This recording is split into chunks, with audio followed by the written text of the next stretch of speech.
Hello everybody. So today I want to talk about calculus. The topic today is about integration. So now I want to show you how to answer. We have the formula in here. That is about a plus b to the power of 2 equals to a square plus 2ab plus b square. And now we need to expand this one.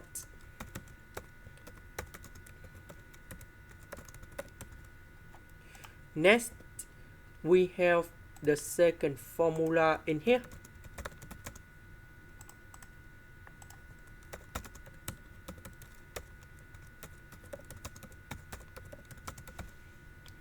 So I will put number 6 gone here, and we have 6 plus 1, we have number 7.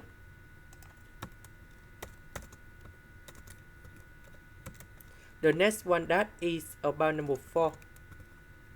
This one, that is about the constant. So we have 1s, or we can write about s, and I will put about c.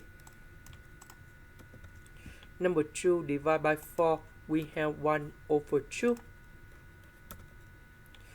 This is the end. Thank you for watching.